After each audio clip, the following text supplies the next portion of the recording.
Après la Deuxième Guerre mondiale, les constructeurs automobiles européens étaient par terre.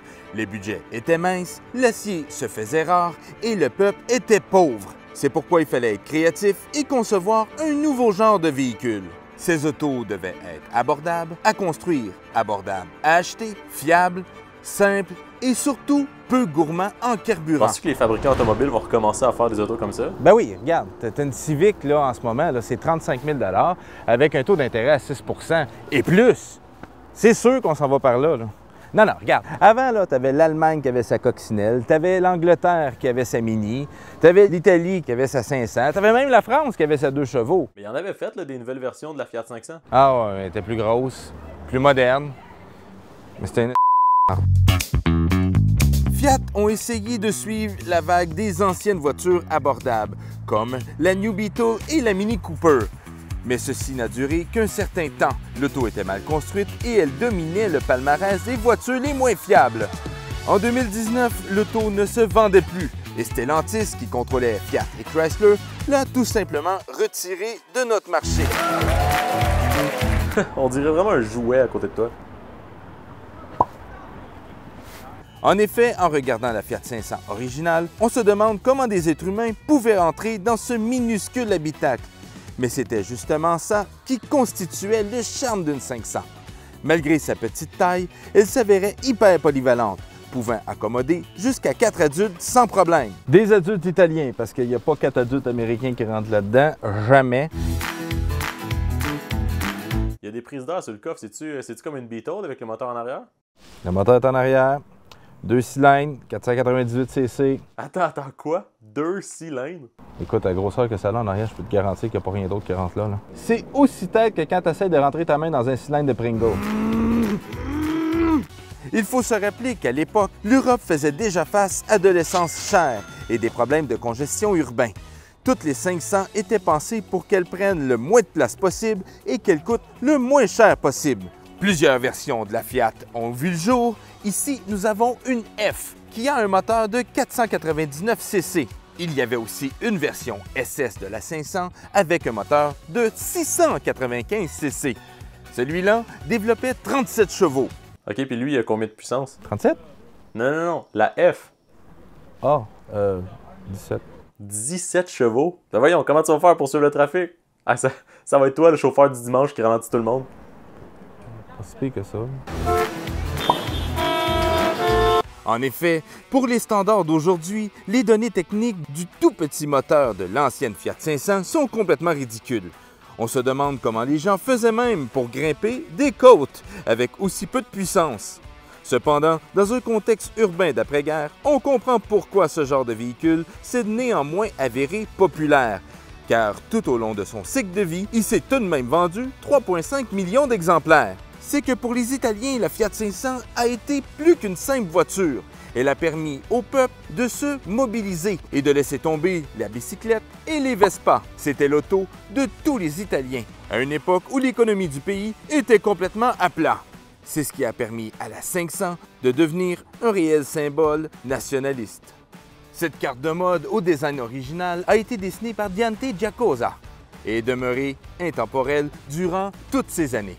D'ailleurs, il a même remporté le prix du design industriel Compazzo d'Oro en 1959. C'était d'ailleurs la première fois qu'une automobile remportait ce prix. Beaucoup de métal, disons, dans les portières. Fait que si vous avez une collision sur le côté, bien, bonne chance, vous êtes décédé.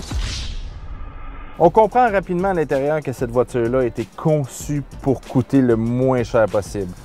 3 petits boutons, un volant épuré, un cadran qui donne 2 informations différentes. On a la vitesse et on a aussi les tours moteurs. Là, après ça, là, vous voyez les pédales bien ordinaires, un petit bâton. C'est vraiment dépouillé au maximum. Et bien entendu, comme à l'époque, un cendrier en plein milieu parce que tout le monde en Italie fumait. Entièrement tout le monde. Il n'y a pas d'exception. Les chauffeurs de Fiat, les chauffeurs de Boss, les mères enceintes, les bébés, tout le monde. T'as tout le monde, ça? Oui. On n'oublie pas personne. Même le petit toit de même. Hein? Système très efficace. Tiens, bingo, t'envoies sur l'autoroute, bing bang. C'est rare que tu peux aller toucher la vitre arrière dans la voiture tout en étant assis à l'avant. Même en fait, si vous avez quelque chose dans le coffre, vous pouvez... Oh non, c'est un moteur de cylindres. Ah, il n'y a pas de ceinture? Il n'y a pas de ceinture.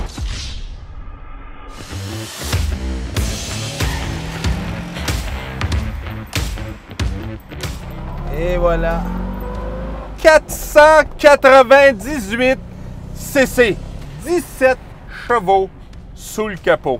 Et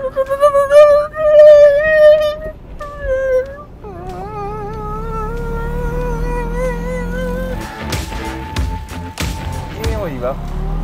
Puissance absolue. On serre tout ce qu'on a. Tu sais, il y a des bonnes raisons pourquoi on est venu au Canada de la Chine. 30 km/h. Moi, j'embarque pas sur l'autoroute avec ça. Un, il est plaqué classique. Autrement dit, on ne peut pas embarquer sur une autoroute. Il faut que ça soit tout le temps en deçà de 70 km/h. Mais en même temps, 70 km/h là-dedans, ça commence déjà à être assez vite, merci. Bon, chaque boss a l'impression que c'est le Grand Canyon. C'est sûr que là-dedans, j'ai l'air d'avoir une tête bobblehead. Ça, c'est une voiture, en ce moment, selon les collectionneurs, selon la personne qui veut vraiment acheter une Fiat 500, c'est environ entre 12 et 15 000 $. C'est pas mal la valeur en ce moment d'une Fiat 500 de cette époque-là. Ils en ont fabriqué beaucoup, donc ça fait que la valeur n'est pas super élevée. Mais la chose qui est intéressante, c'est que les pièces sont pas chères, les pièces sont disponibles et il y en a à profusion. N'oubliez pas qu'en ce moment en Italie, des Fiat 500, il y en a encore une tonne sur la route. Alors de faire importer une pièce, oui, ça va coûter plus cher pour la faire importer, mais à la base, la pièce est pas chère. Fait que quelqu'un qui va avoir une belle petite voiture cabriolet pour se promener alentour ou en ville, qui ne veut pas dépenser une tonne d'argent en entretien, vous avez une belle petite voiture, une belle petite citadine. Le monde me regarde en riant, c'est ça qui est le fun. Cette voiture-là, c'est une voiture sourire. Le monde te regarde et sourit. On ne sait pas, est-ce qu'ils sourient parce qu'ils sont contents de voir une Fiat 500 ou ils sourient parce qu'ils voient un gros volant d'une petite voiture?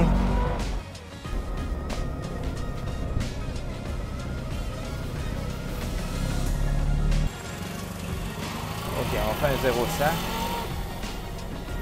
Il pointe pas ça!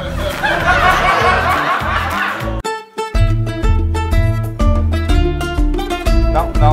Ça, c'est trop cliché, cette musique-là. Tu me changes ça. Let's take this thing higher, higher than you ever been. Tu me changes ça, ça fait pas avec l'auto pas en tout.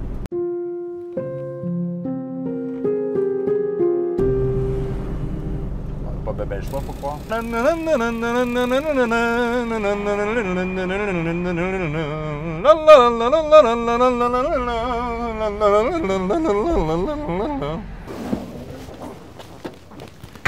Sincèrement, c'est moins pire que je pensais.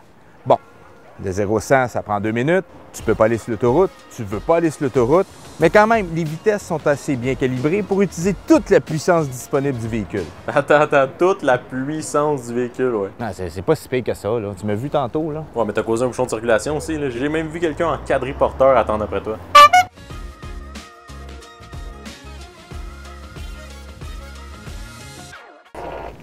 Johan! Quoi? Ça, je disais, c'est un jouet, finalement.